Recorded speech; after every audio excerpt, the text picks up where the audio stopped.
మన భాగ్యనగర్ లో ఈ ఆలయం గురించి మీకు తెలుసా? ఇలాంటి సుందరమైన శక్తివంతమైన దేవాలయం ప్రపంచ వ్యాప్తంగా కేవలం 4 ఉన్నాయి. అందులో ఒకటి భాగ్యనగరం, శాస్త్రీయపురంలో అయోధ్యానాథ్ మందిరం. అవి తూర్పు దిశన పూరి, పశ్చిమ దిశన గుజరాత్, ఉత్తర దిశన అయోధ్య మరియు దక్షిణ దిశన హైదరాబాద్. భాగ్యనగర్ లోని శాస్త్రీయపురంలో ఉన్న అయోధ్యానాథ్ మందిరమే ఇది. ఈ విగ్రహానికి ఉన్న చరిత్ర, దీని యొక్క వైభవం గురించి రామాయణంలో ప్రస్తావించబడింది. పూర్వం ఒక ముని దంపతులు సంతానం లేక కొన్ని సంవత్సరాల వరకు తపస్సు చేయసాగారు. ఆ తపస్సుకు మెచ్చి స్వయంగా వైకుంఠంలో ఉన్న ఆ మహావిష్ణువు లక్ష్మీ సమేతంగా ప్రత్యక్షమయ్యి, నేను ఈ యుగంలో కాదు త్రేతాయుగంలో మీకు సంతానంగా శ్రీరామచంద్రుడిగా జన్మిస్తాను అని వరాన్ని ఇస్తాడు.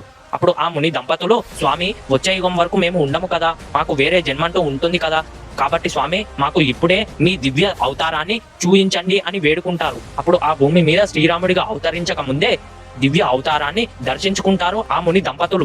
కానీ ఇప్పుడు ఈ దేవాలయ పరిసర ప్రాంతాలలో హిందువుల సంఖ్య శూన్యం అయినా ఈ ఆలయాన్ని సాక్షాత్తు హనుమంతుడిలా పరిరక్షించే పండిత్జీ గారు కొన్నేళ్ల క్రితమే స్వర్గస్థులయ్యారు. కాబట్టి అతడి వారసులు రామ భక్తులు మన అందరం ఈ శ్రీరామ నవమికి అక్కడ జరగబోయే ఉత్సవాలకు వెళ్లి మన భక్తిని, శక్తిని, ఏకత్వాన్ని చూపించి అరుదైన ఈ ఆలయాన్ని పరిరక్షించుకోవడం మన ధర్మం. ఏప్రిల్ 6 ఆదివారం ఉదయం 9 గంటలకు శ్రీరామనవమి ఉత్సవాలు ప్రారంభమవుతాయి.